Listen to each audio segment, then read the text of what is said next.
안녕하세요. 다음 대화에서는 성폭력에 관한 많은 충격적인 내용이 포함될 예정임을 미리 경고드립니다. 이와 관련된 내용에 민감하신 분들은 주의해 주시기 바랍니다.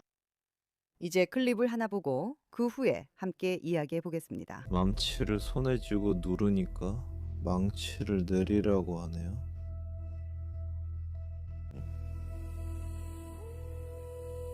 그들이 그녀를 죽일 때 나는 그녀를 봤어요. 그들이 그녀를 붙잡았고 그때 우리가 그녀의 비명을 들었어요. 그녀는 살기 위해 비명을 질렀어요. 웃겼어요. 정말 웃겼어요. 그들을 한 사람에서 다른 사람에게 넘기는 게 재밌었어요. 그들은 거기서 행복했어요. 저는 비명을 들었고 그녀가 비명 지르는 것도 들었어요.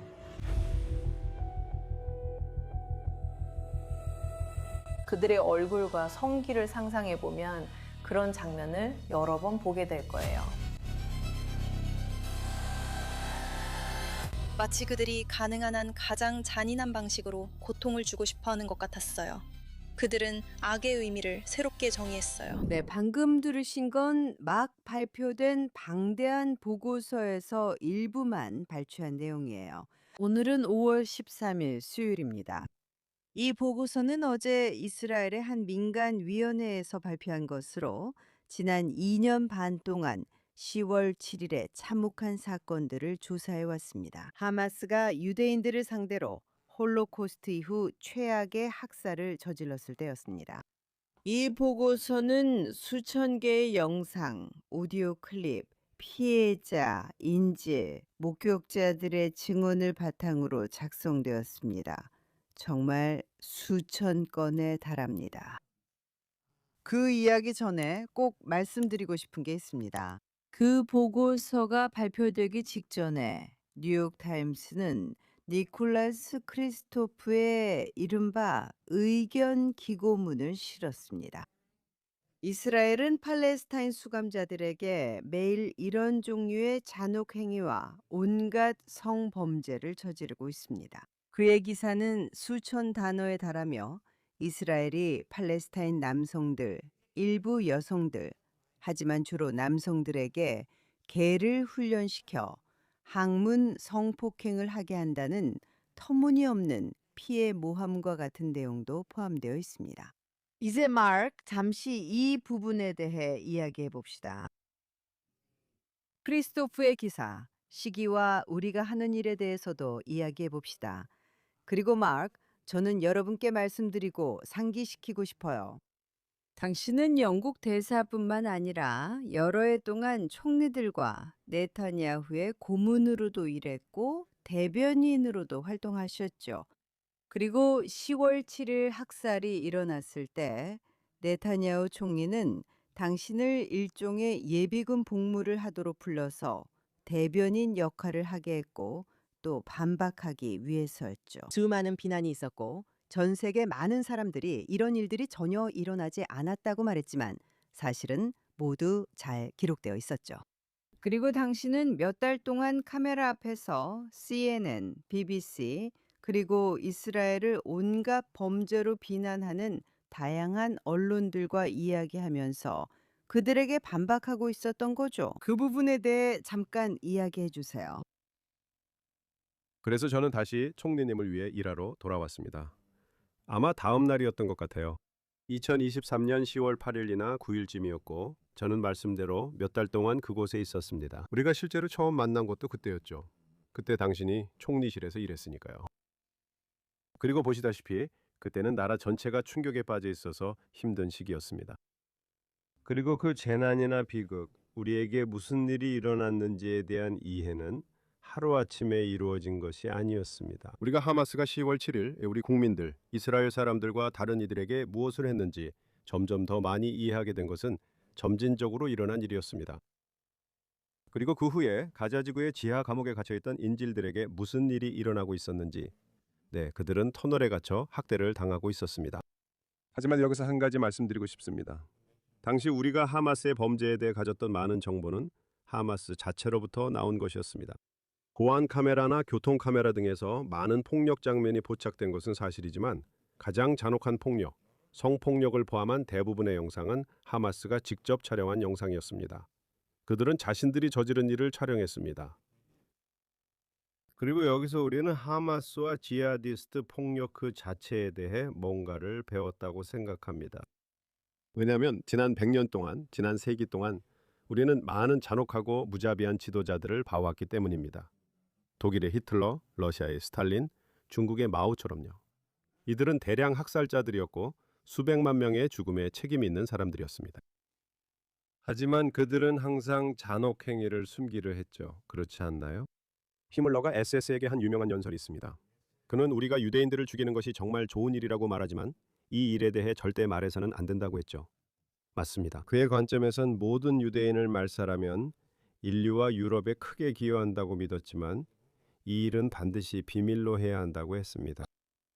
그리고 만약 당신이 스탈린의 러시아와 굴락에서 끔찍한 일들이 벌어지고 있다고 비난하면 당신은 반소비에트, 반노동계급, 그리고 반혁명분자라는 비난을 받았습니다. 즉 그들은 늘 제기된 비난을 부인했습니다. 그리고 여기 헤메스는 실제로 거의 실시간으로 다양한 소셜 플랫폼에 자신들의 학살, 참수, 강간 장면을 올리고 있었습니다. 그리고 우리가 가진 많은 정보 중에는 당연히 방금 본 것도 있습니다. 그것은 하마스의 폭력과 만행을 직접 겪은 사람들의 증언입니다. 사라지면 할 수 있었던 사람들은 관련자 중 극소수이며 하마스 폭력을 겪은 사람들 가운데서도 극히 일부라는 말이죠.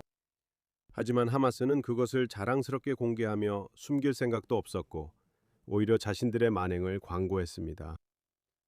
그리고 그것은 우리가 이전에는 정말로 본 적이 없는 일이었습니다. 그게 도대체 무엇을 의미하는 걸까요?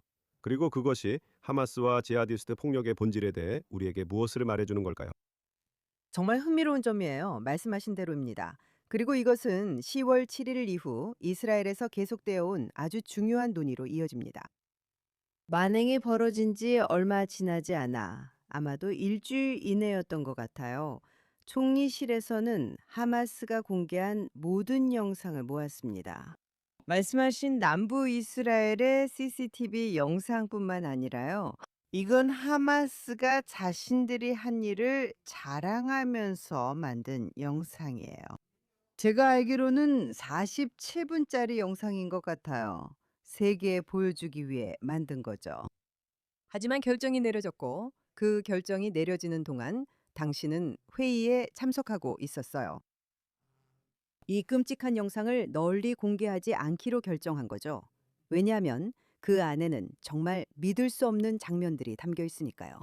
여성들의 다리가 너무 벌어져서 부러지고 엉덩이 뼈가 부러진 채로 죽은 듯이 방치된 모습을 볼 수 있어요. 남성들의 성기가 잘려 있었고 아기들이 불에 타고 가족들이 아이들 앞에서 고문당하고 부모 앞에서 아이들이 고문당하는 모습도 있었어요. 정말 역겨웠어요. 사실 그 끔찍함은 역겹다로 다 표현할 수 없어요. 어쨌든 요점은 이 47분짜리 영상, 이 모든 잔혹 행위를 담고 있던 건 아니었지만 그들이 자랑스럽게 떠벌리던 것들이 어떤 것인지 잘 보여주는 영상이었다는 거예요. 그리고 이런 결정을 내린 주된 이유는 피해자 가족들을 보호하기 위해서였어요. 여기에는 두 가지 유형의 피해자가 있었어요. 여기에는 죽은 여성들과 남성들이 있었어요. 참고로 남성들도 성적으로 학대당했어요. 고문당한 후에 살해된 여성들과 남성들이 있었어요. 이 일을 겪고 살아남은 여성들과 남성들도 있었고 여전히 살아있는 사람들이 있었어요. 그리고 시신들도 있었어요. 가자지구로 인질로 끌려간 이스라엘인들과 다른 외국 국적자들도 있었어요. 그리고 그 장면을 담은 영상도 있어요. 예를 들어 허쉬 골드버그 폴린이 픽업 트럭 뒤에 있는 모습이 목격된 것으로 알고 있어요. 그의 팔이 절단된 상태였고 그는 인질로 가자지구로 끌려갔어요. 그리고 참고로 가자지구 사람들은 이 불쌍하고 무고한 사람들, 그중에는 아주 어린 사람들도 있었고 또 매우 나이 많은 사람들도 있었는데 그들을 향해 모두 환호하고 웃고 조롱하고 있었어요. 이제 결정이 내려졌어요. 많은 가족들이 사랑하는 사람들이 그런 모습으로 카메라에 비춰지는 걸 원하지 않았죠. 이해할 수 있는 일이에요. 그리고 두 번째 이유는 어쩌면 똑같이 중요한데 그런 영상이 널리 공개된다면 일종의 스너프 포르노처럼 변질될 수 있다는 거였어요. 그러니까 폭력을 보면서 쾌감을 느끼는 사람들, 특히 유대인을 대상으로 한 폭력이라면 더더욱 그렇다고 할 수 있죠. 이 영상은 대사들과 일부 언론 관계자들에게만 보여주기로 결정됐어요. 모든 기자가 아니라 일부 기자들에게만요. 그리고 마찬가지로 그 영상을 미국과 유럽에도 가져가서 일부 선정된 사람들에게만 보여줬어요. 제가 왜 이 얘기를 했을까요? 왜냐하면 우리가 가족들의 심정과 이런 모든 것에 대해 매우 조심하고 있을 때 이미 반유대주의 선전 기계가 작동하고 있었거든요. 이런 일들이 전혀 일어나지 않았다고 부정하면서요. 더 나쁜 건 이 모든 걸 이스라엘 탓으로 돌리며 이스라엘이 팔레스타인 사람들을 죽이고 굶주리게 한다고 말한다는 겁니다. 그래서 유명한 말처럼 거짓말이 전 세계에 퍼질 때쯤이면, 혹은 거짓말이 이미 전 세계에 퍼졌을 때쯤이면 진실이 바지를 입을 틈도 없이 거짓말이 세상을 다 돌아다닌다는 거죠. 그래서 이제 질문은, 우리가 그보다 앞서서 세상에 그 끔찍한 일들을 보여주지 못한 것을 후회하느냐는 거예요. 그리고 지금 우리가 겪고 있는 건 뉴욕타임스의 닉 크리스토프가 우리를 온갖 거짓말장이라고 비난하고 있다는 거예요. 그런데 나머지 거짓말을 몰라도 개가 죄수들을 성폭행하도록 훈련시키는 건 불가능하다는 건 알잖아요. 그건 불가능해요. 그리고 모든 개 조련사들도 그렇게 말하고 다들 그래요. 그리고 그렇게 말하는 사람들, 그리고 그가 거기에 쓴 나머지 내용들도 정말 역겨워요. 제가 말하고 싶은 건 지난 2년 반 동안 반유대주의가 폭발적으로 증가했다는 거예요. 그리고 많은 사람들이 이스라엘의 홍보가 형편없다고 말하는데 저는 그 말에 동의하지 않아요. 저는 홍보로는 나치즘과 맞설 수 없다고 생각해요. 하지만 그 영상에서 보게 되는 강간과 끔찍하고 참혹한 일들에 대한 이 문제는 10월 7일 애 영웅이었던 크네셋 의원이 있었어요. 참고로 그 주말에 명절이었는데 그는 집에서 뛰쳐나와 테러리스트들을 사살했어요. 그는 정말 대단한 영웅이었어요. 그의 이름은 알무그 코헨이에요. 그리고 그는 그 영상을 보고 나와서 구토를 하고 기절했어요. 그래서 우리가 그걸 원하지 않는 이유는 이해해요. 그런데 당신은 그게 실수였다고 생각하나요? 그 질문에 답하기 전에 먼저 제기한 몇 가지 문제를 다루고 싶어요. 인질들이 가자지구로 끌려왔을 때 많은 이들이 부상하고 피를 흘리고 있었습니다. 그리고 거리에서 주민들이 환호하는 걸 봤죠. 맞죠?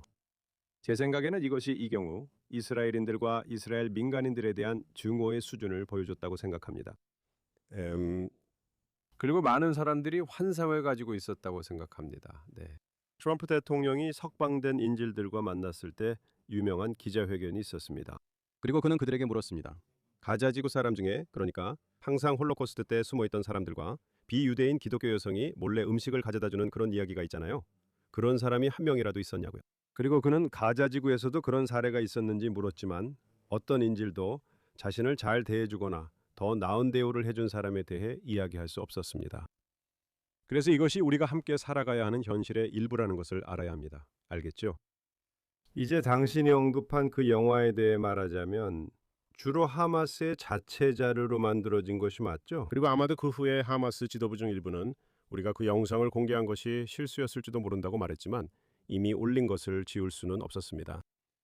저도 그 영화를 너무 많이 봤습니다. 토하지는 않았지만 쉽지 않았습니다. 왜냐하면 처음에는 대통령, 총리, 외무장관 등 많은 연대 사절단이 이스라엘에 왔기 때문입니다. 그리고 베냐민 네타냐후 총리는 그들 모두가 그 영화를 꼭 보게 하겠다고 결심했습니다. 아마 47분 전체는 아니었겠지만 충분했습니다. 그리고 말씀드리자면 외국인에게 그 영화를 보게 하면서 옆에 앉아있지 않을 수는 없습니다. 그래서 저도 이 영화를 너무 많이 봤습니다. 왜냐하면 매번 체코 외무장관이든 프랑스 외무장관이든 아니면 이탈리아의 지도자든 그들 모두가, 네타냐후도 그 영화를 보고 있었고 저도 당시 그의 참모로서 영화를 함께 봤습니다. 그리고 그게 쉽지 않았습니다.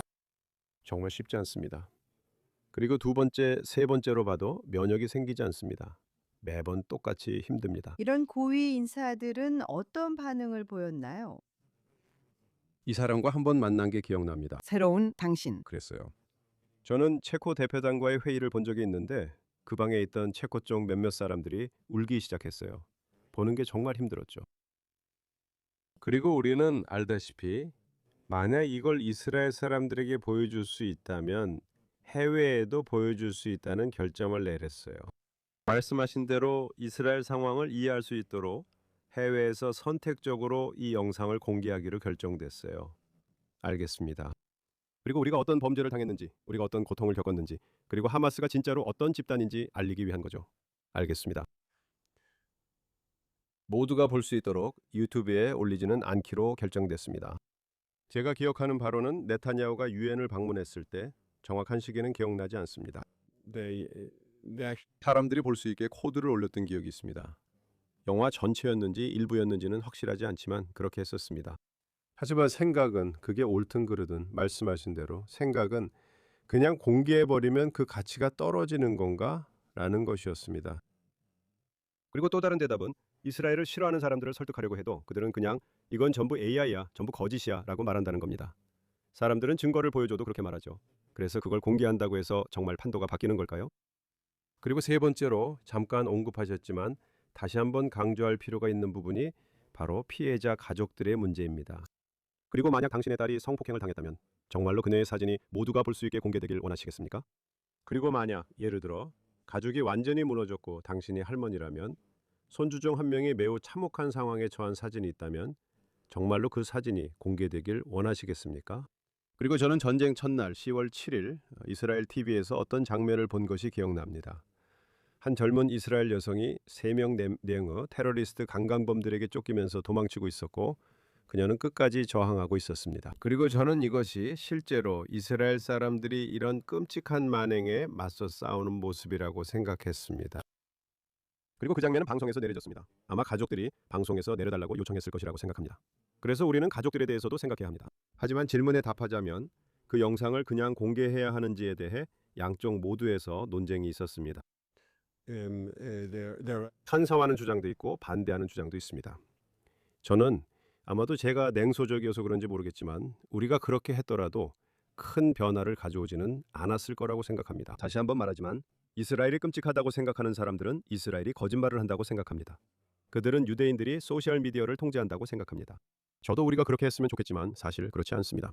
그리고 이 모든 것이 그냥 만들어진 거라고 생각하죠. 전부 AI라는 겁니다. 그래서 저는 다시 한번 만약 이런 모든 것들을 실시간으로 공개하기로 결정했더라도 그게 국제 여론의 흐름을 바꿀 만한 일이었을지 확신이 없습니다. 서구 전역에서 이스라엘에 대한 증오가 갑자기 증가하고 있는 걸 보면 네, 그렇다고 생각합니다. 유대인에 대한 증오, 이스라엘에 대한 증오입니다. 저는 이게 우리나라에서 일어나는 일보다 서구에서 벌어지고 있는 일과 더 관련이 있다고 생각합니다. 그리고 이것은 우리가 민족으로서 무엇을 하느냐보다 유대인으로서 우리 자신에 대한 문제입니다. 저도 정말 동의해요. 그런데 특히 저에게 가장 충격적이었던 것은 제 기억이 맞다면 그러니까 당신이 우리가 트라우마를 겪었다고 말한 것 외에도요. 그건 정말 그런 감정 끌어내기 힘들었어요. 출산과 비슷하다고 할까요? 다시 말해서 죄송하지만 출산을 한 여성들이 저를 포함해서 항상 하는 말 중 하나가 있어요.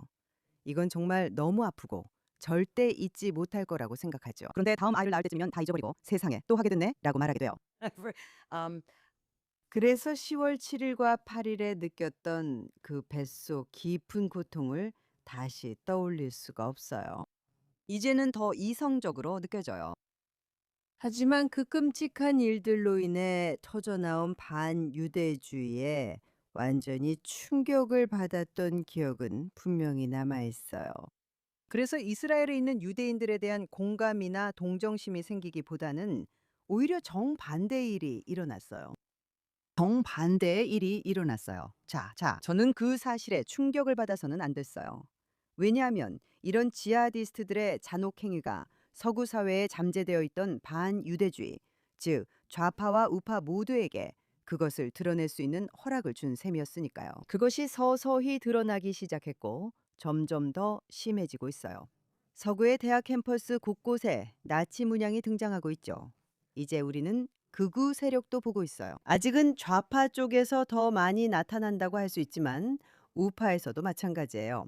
터커 칼슨 같은 인물과 피해 중상이나 노골적인 반유대주의가 정당화되는 현상도 우리가 알고 있잖아요. 저는 반유대주의란 말을 함부로 쓰지 않아요.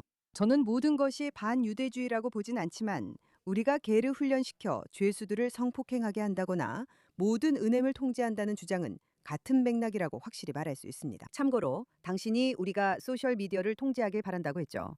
저도 그랬으면 좋겠네요.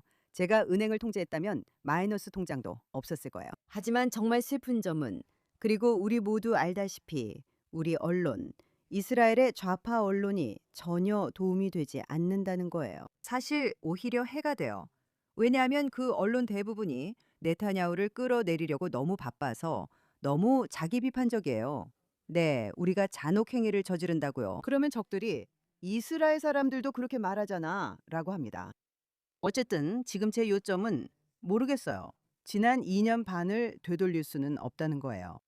하지만 뉴욕타임스가 이런 말도 안 되는 기사를 실었다는 사실이요. 사실 우리는 뉴욕타임스가 예전부터 이런 말도 안 되는 기사와 반이스라엘적인 기사들을 계속 실어온 걸 봐왔어요.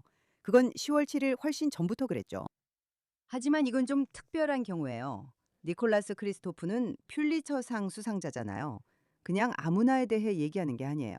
더 중요한 건 뉴욕타임스 편집위원회가 이걸 오피니언 면에 싣지 않고 아예 게재하지 않기로 결정할 수도 있었다는 점이에요. 우린 이걸 할 수 없다고 말할 수도 있었죠. 그 신문사는 사실 확인도 철저히 하고 이런 모든 걸 다 챙기잖아요. 됐어요? 알겠죠? 그래서 제가 지금 말하고 싶은 건 우리의 전략에 대해 말하는 거예요. 저도 그런 말을 하는 사람들을 알아요. 그 사람들은 우린 신경 안 써, 가족들은 잊어버려, 우리는 이 영상을 퍼뜨려야 해 라고 말했죠. 그런데 그 똑같은 사람들이 우리 홍보 활동에서의 실수가 있었다고 말했어요. 그리고 그건 10월 7일 이후 몇 달 동안 당신이 그 문제를 처리하느라 정말 바빴던 건데 우리의 실수는 그거였다는 거죠. 우리는 세계 부대에서 지하디스트들과 반유대주의에 맞서 싸우고 있어요. 싸운다는 건 말로 그리고 이념적으로 맞서고 있다는 뜻이에요. 그리고 그들은 좌파 NGO들이나 급진적인 지하디스트들이나 누구든 거짓말하는데 아무런 거리낌이 없어요. 그들은 대대적인 캠페인까지 벌였어요. 우리는 진실을 말하느라 너무 바빠서 따라잡기에도 벅차요. 좋은 예로 누군가 우리를 비난하거나 하마스가 우리가 가자 지구의 병원을 미사일로 공격했다고 주장할 때가 있어요. 그래서 우리가 일어나 확인했는데 사람들이 당신들이 방금 병원에서 많은 사람을 죽였잖아요 라고 하더라고요. 당신도 이렇게 말해야 했고 이스라엘 군대인 IDF도 이렇게 말해야 했어요. 우리는 절대 민간인을 표적으로 삼지 않습니다. 그리고 만약 이런 일이 발생했다면 우리는 조사 중이라고 말합니다. 그리고 만약 그런 일이 있었다면 IDF 대변인이 사과한다고 말할 거예요. 만약 그런 일이 있었다면 그것은 실수였다고 말할 거예요. 알겠어요. 그런데 많은 사람들이 이렇게 말했어요. 그렇게 거짓말에 맞서 싸울 수는 없어. 당신은 진실만 말하느라 너무 바빠. 잠깐만, 우리가 조사할게. 조사가 끝날 때쯤이면 이미 아무 의미도 없어져요. 이미 온 세상에 퍼져버렸어요. 그리고 가자지구에서의 집단 학살, 기근이라는 주장도 아무리 사실로 그게 거짓임을 증명해도 소용이 없어요. 그래서 저도 여기에 대한 답이 전혀 없어요. 하지만 당신이라면 CNN 앞에 나가서 그냥 거짓말을 하고 아니에요, 사실이 아니에요, 우리가 한 게 아니에요 라고 말했을까요? 제 대답은 저는 거짓말하지 않을 겁니다. 진실을 말해야 합니다. 최소한 진실을 말해야 하죠. 진실을 말하는 겁니다. 이건 조사 중이지만 이스라엘은 병원을 표적으로 삼지 않습니다 라고 말할 수 있죠. 그게 진실입니다. 혹은 이스라엘은 민간인을 표적으로 삼지 않습니다 라고 할 수도 있습니다. 재미있는 점은 이란과의 전쟁 초기에 미국이 실수로 아이들이 다니는 학교를 공격한 사건이 있었다는 겁니다. 기억하시죠? 뉴욕타임스도 크게 다뤘습니다. 미국은 강경한 입장을 보였고 사실이 확인되지 않았다며 반복 발언을 비판했습니다. 이런 입장이 미국에 도움되는지도 모르겠고 어떤 행동을 해도 이기기 어렵다고 생각합니다. 그게 세상의 이치입니다. 진실을 말하는 게 중요하다고 생각합니다. 그리고 진실은 이렇죠. 가자 지구에 있는 팔레스타인 테러리스트를 죽이기 위해 1000발의 로켓을 발사한다고 해봅시다. 맞죠? 그리고 그중 하나가 빗나가죠. 그러면 언론은 바로 그 부분에 집중할 겁니다. 맞죠? 그게 진실입니다. 그게 전쟁의 본질입니다. 하지만 궁금한 게 있습니다.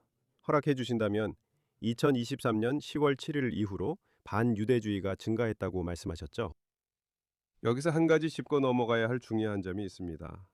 해외의 정치적으로 올바른 의견을 들어보면 호주, 캐나다, 미국, 유럽 등에서 물론 이 반유대주의는 정당화될 수 없다고 말합니다. 하지만 그들은 이스라엘 행동에 대한 반응이라고 할 겁니다. 정당화될 수는 없지만 모든 것이 이스라엘이 가자와 레바논 등에서 하는 일 때문이라는 거죠. 그들은 완전히 오해하고 있습니다. 히틀러가 독일에서 집권한 이후 전 세계적으로 반유대주의가 증가했습니다. 그게 사실입니다.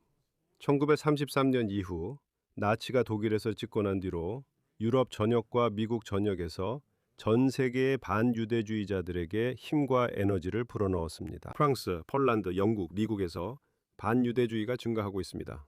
반유대주의자들이 서로를 부추기기 때문에 반유대주의가 더 커지는 겁니다. 한 명이 성공하면 모두가 흥분합니다. 그리고 저는 이것이 전 세계적으로 증가하는 반유대주의 현상을 가장 잘 설명한다고 생각합니다. 이는 지하디스트뿐 아니라 극우, 극자의 반유대주의도 포함합니다. 반유대주의가 성공하는 것으로 보이면 모방하는 사람들이 생깁니다. 그리고 나치즘이 신뢰를 잃은 이유 중 하나는 패배했기 때문입니다. 군사적으로 패배했습니다. 히틀러가 1930년대에 건재했고 독일에 반유대주의가 있었지만 아직 패배하지 않았을 때 다시 한번 전 세계의 반유대주의자들에게 영감을 주었습니다. 그리고 마지막으로 한 가지 더 말씀드리고 싶은 점이 있습니다. 이건 정말 중요하다고 생각하고 저희가 예전에도 팟캐스트에서 언급한 적이 있지만 다시 한번 강조할 가치가 있습니다. 아주 믿기 편한 신화가 있습니다. 그리고 그 신화는 반유대주의자들은 모두 교양 없고 교육받지 못하고 상스럽고 지저분한 사람들이라는 것입니다. 맞죠? 그들은 모두 문맹의 스킨헤드에 문신이 있는 사람들입니다. 글쎄요, 아마도 문신이 있는 아주 똑똑한 스킨헤드들도 있을 수 있겠죠. 하지만 그게 바로 고정관념입니다. 그리고 만약 그들이 더 나은 교육을 받고 유대인을 더 이해했다면 반유대주의자가 되지 않았을 것입니다. 사실 그걸 완전 헛소리이며 신화일 뿐입니다. 그건 믿기 편한 신화예요. 그렇게 믿으면 약간의 교육과 친절만으로 반유대주의가 사라진다고 생각할 수 있으니까요. 사실은 그리고 뉴욕타임스와 이 기사가 그 예인데 가장 교육받고 교양 있는 사람들조차도 반유대주의자가 될 수 있습니다. 바그너, 그를 좋아하든 싫어하든 바그너가 음악에 끼친 공헌이 엄청나다는 건 아무도 부정하지 않습니다. 서양 문화에 중요한 기여를 한 인물이지만 그는 반유대주의자였습니다. 볼테르, 프랑스 계몽주의의 아버지로서 서양의 지적 발전에 엄청나게 중요한 인물입니다. 반유대주의자였습니다. 도스토옙스키, 러시아 문학의 거장도 반유대주의자였습니다. 심지어 셰익스피어도 논란이 있습니다. 베니스의 상인에서 그가 당시 고정관념을 반영했는지 아니면 자신의 편견을 드러냈는지 논쟁이 있죠. 아마 그 중간일 겁니다. 그렇죠? 하지만 똑똑하거나 교육받은 사람이 반유대주의자가 될 수 없다는 생각이 잘못된 것입니다. 그러니까 뉴욕타임스에서 퓰리처상을 받은 사람도 반유대주의자가 될 수 있습니다. 컬럼비아 대학교에서 박사학위를 받은 사람도 반유대주의자가 될 수 있습니다. 최고의 연극과 최고의 TV 프로그램을 쓸 수도 있습니다. 그런데 그게 뭔지 아세요? 반유대주의자가 될 수 있다는 겁니다. 될 수 있는 것뿐만이 아니라 요즘에는 학자들 자체가 이미 의심스럽다고 말해야겠네요. 분명히 반이스라엘적이지만 그들은 반유대주의는 아니라고 주장합니다. 하지만 저희가 팟캐스트를 마치기 전에 그리고 항상 해왔던 것처럼 이스라엘 정치에 대해 간단히 정리하기 전에 성폭력에 대해 한 가지 더 말씀드리고 싶어요. 제가 크리스토퍼의 끔찍한 글에서 인용하고 싶지 않았던 이유는 뻔한 이유 때문이기도 하지만 그가 너무 노골적이었기 때문이에요. 그리고 그 글에는 교도관들과 정착민들, 이름도 알려지지 않은 정착민들이 돌아다니며 학문 성폭행과 강간을 저지른다는 내용이 아주 자세하게 나와 있었어요. 그리고 정말 믿기 힘든 내용이에요. 사람들의 성기를 묶는다는 거죠. 사실 그 일은 10월 7일에 실제로 일어났어요. 크리스토프는 그래, 10월 7일에 그런 일이 있었지. 하지만 이스라엘에서는 그런 일이 매일 일어나고 있어. 라고 말해요. 그건 정말 말도 안 되는 거짓말이에요. 사실 조사할 필요도 없을 정도죠. 제가 하나 여쭤봐도 될까요? 여기서 말하지 않은 부분도 있지만 하마스나 하마스를 지지하는 출처에 가면 이런 얘기를 들을 수 있을 겁니다. 바로 그게 문제예요. 그게 바로 문제죠. 그리고 그들은 그걸 위해 돈을 받고 그런 일을 하죠. 그런데 제가 한 가지 연구에 대해 상기시켜 드리고 싶어요. 그건 박사 논문이었는데 제 생각에 약 40년 전, 거의 50년 전에 한 여성이 히브리 대학교에서 쓴 거였어요. 우리가 그걸 확인해 볼 수 있어요. 누가 논문을 썼나요? 이스라엘 군인들이 팔레스타인 여성들을 강간하지 않는 이유가 그들이 인종차별주의자이기 때문이라고, 이스라엘 군인들이 너무 인종차별적이어서 신경조차 쓰지 않는다고 말한 거예요. 그들은 팔레스타인 여성들을 강간하는 것조차 거들떠보지 않는다는 거예요. 그래서 이렇게 강간 문제를 이스라엘 군인들을 공격하는 수단으로 꺼내는 거죠. 우리가 강간을 하지 않아도 말이에요. 우리가 그들을 강간하지 않아도 이런 일이 벌어지고요. 그리고 마지막으로 중요한 점은 단순히 성적 만행이 저질러지고 자랑거리로 삼아졌다는 것만이 아니라는 거예요. 성폭력이 전쟁의 도구가 되었다는 것, 이 모든 분쟁에서 성폭력이 전쟁의 도구로 사용되었다는 것이에요. 과거에도 그랬어요. 모든 전쟁에서 항상 그런 이야기를 들어왔죠. 개별 군인들이 강간이나 약탈을 저질렀다는 이야기가 있었어요. 전시에는 그런 일이 일어나곤 하죠. 그리고 유일한 질문은 해당 군대가 그런 사람들을 군사 재판에 회부하고 감옥에 보내고 어떻게 처벌하는지에 관한 거예요. 반면에 하마스 전투원들은 항문 성폭행을 하고 강간하며 성기를 절단해도 영웅으로 대접받죠. 그들은 공공연히 떠벌렸고 숨기지 않으며 기뻐했어요. 그러니까 중요한 점은 이것이 이란이 지원하는, 이란이 후원하는 지하드 운동이라는 점을 강조하는 것이 중요하다는 거예요. 그리고 헤즈볼라도 마찬가지입니다. 헤즈볼라는 하마스보다 더 심각하다고도 합니다. 그리고 만약 헤즈볼라가 하마스가 남쪽에서 했던 것처럼 북쪽에서 이스라엘을 침공했다면 우리는 똑같거나 그보다 더 심각한 성폭력을 보게 되었을 거예요. 다음으로 넘어가기 전에 한 말씀만 드려도 될까요? 네. 마지막으로 한 가지만 더 말씀드리겠습니다.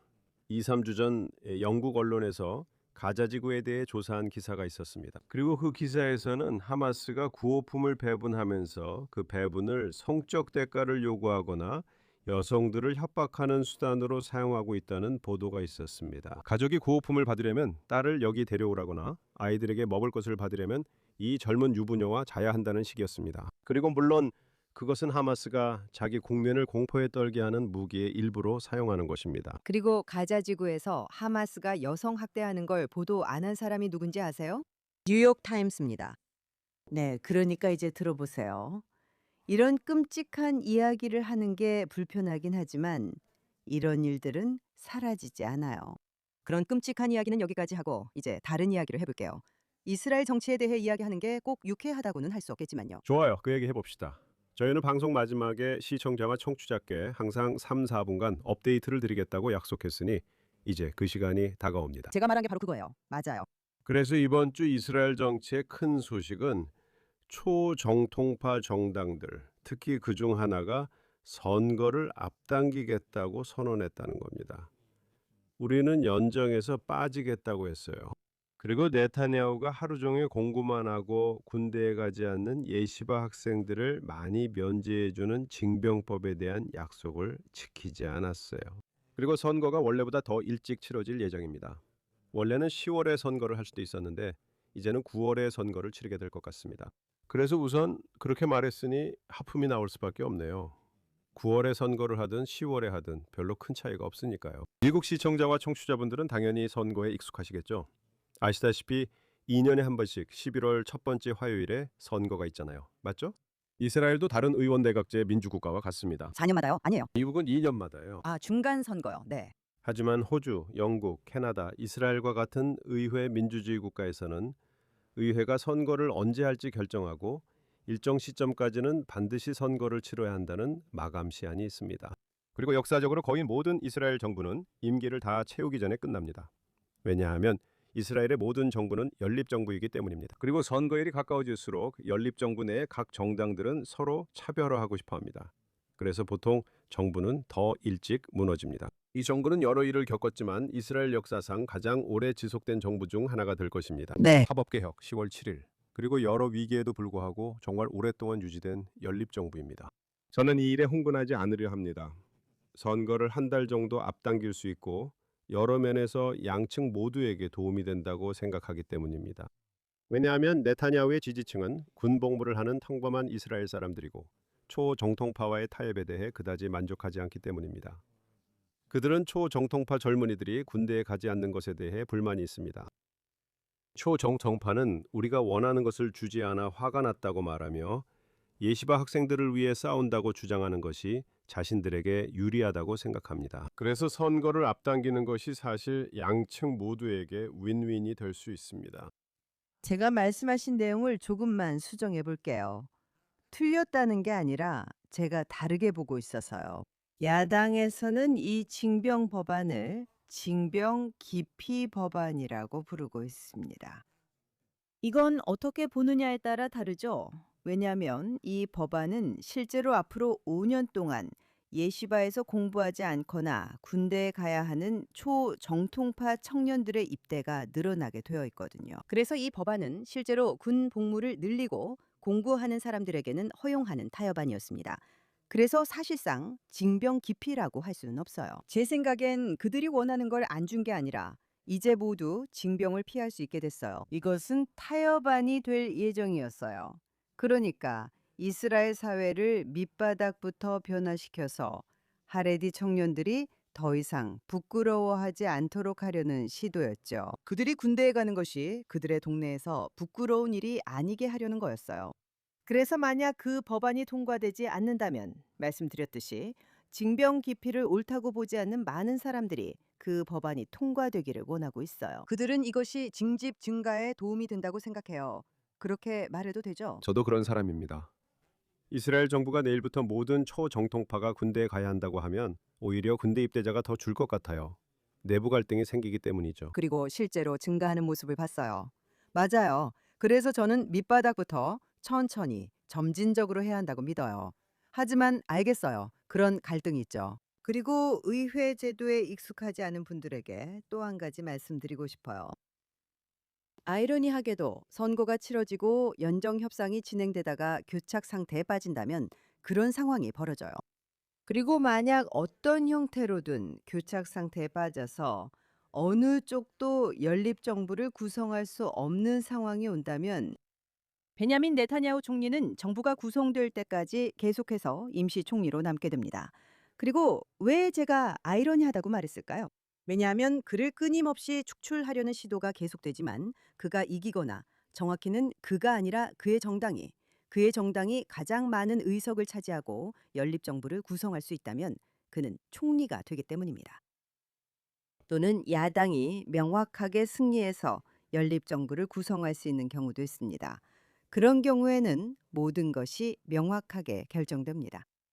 하지만 모든 것이 명확하게 결정되지 않고 아직 협상이 진행 중인 경우에는 그래서 지금 우리가 처한 상황은 연립 정부가 구성될 때까지 베냐민 네타냐후 총리가 계속 총리로 남아있게 된다는 것입니다. 그의 연립 정부가 구성되면 그는 앞으로 몇 년간 총리로 남습니다. 그리고 만약 그의 연립 정부가 아니거나 어느 쪽도 연립 정부를 구성하지 못한다면 그는 또 한동안 총리로 남게 됩니다. 왜냐하면 몇 년 전에도 연립정부 구성에 얼마나 오랜 시간이 걸렸는지 우리가 봤기 때문이죠. 몇 차례에 걸쳐 선거가 치러졌어요. 그래서 이제 네타냐후를 내보낼 때가 됐다고 생각하는 분들이 있다면 그렇게 빨리 되지는 않을 거예요. 마지막으로 한 가지만 더 말씀드리겠습니다. 초정통파 지도자 중 한 명이 성명을 내서 네타냐후에게 화가 났고 리쿠드와의 동맹은 끝났다고 밝혔습니다. 리쿠드는 네타냐후를 뜻합니다. 물론입니다. 그리고 저는 조금 웃었어요. 예를 들어 선거에서 어느 쪽도 과반수를 얻지 못한다고 해봅시다. 그렇죠? 초정통파가 다른 쪽, 즉 중도 좌파와 손을 잡을 선택지가 있나요? 그들은 가장 극렬하게 내일 당장 모두 군대에 가야 한다고 주장하고 어떤 타협에도 반대해 왔잖아요. 그리고 제가 조금 전에 말했듯이 저는 타협이 실제로 결과를 얻을 수 있는 유일한 방법이라고 생각합니다. 그렇지 않으면 그들은 방어만 하고 초정통파의 군복무 참여는 전혀 끌어내지 못할 겁니다. 저는 더 많은 초정통파가 군대에 가길 바랍니다. 생각하다가 이 말로 마무리하겠습니다. 왜냐하면 질문을 하나 할 거니까요.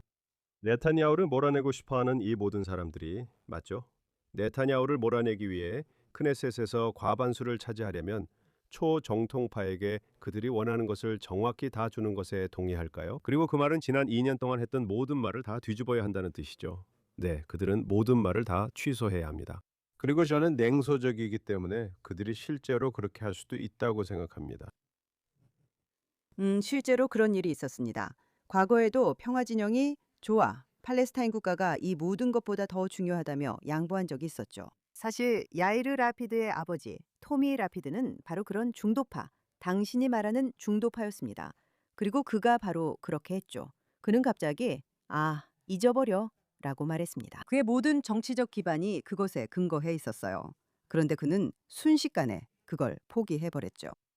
하지만 여기서 한 가지 말씀드릴게요. 그런 일이 일어날지 저는 몰라요. 그리고 앞으로 무슨 일이 일어날지도 모르지만 한 가지는 확실히 알고 있어요. 만약 교착 상태가 온다면 좌파는 가능한 한 아랍 정당들과 손을 잡으려고 할 거예요. 그리고 만약 그렇다면, 그리고 모두가 징집되어야 한다고 말한다면 흥미롭게도 그들은 이스라엘의 아랍 시민들에 대해서는 그런 말을 하지 않아요. 이 나라엔 위선이 많다고 생각해요. 모두 알고 있고 그 주된 원인이 좌파라고 봐요. 동의하지 않을 수도 있지만 이게 제 생각입니다. 그리고 이런 문제에 대해 저는 이렇게 생각합니다. 여론조사에 근거한 건 아니고 보통 여론조사를 믿지 않으며 아직 이르다고 봅니다. 저는 우파가 다수를 차지하게 될 거라고 믿어요. 두고 보면 알겠죠. 물론 제가 틀릴 수도 있고 선거 후 틀렸으면 인정할게요. 그러니까 두 문장으로 답하자면 이렇게 말할게요. 루티, 당신은 좌파 정치인들이 위선자라고 말했죠. 그리고 저는 모든 정치인들이 자신의 목적을 위해 때로는 진실을 왜곡하고 입장을 매우 유연하게 바꾼다고 말할 겁니다. 알겠어요. 이해했어요. 정말 그래요. 이 대화는 다음 주에 계속하죠. 맞아요. 그리고 누가 알겠어요. 다음 주에는 다시 이란과 트럼프 대통령에 대해 이야기해야 할지도 모르죠. 기대하고 있겠습니다. 저도 그래요.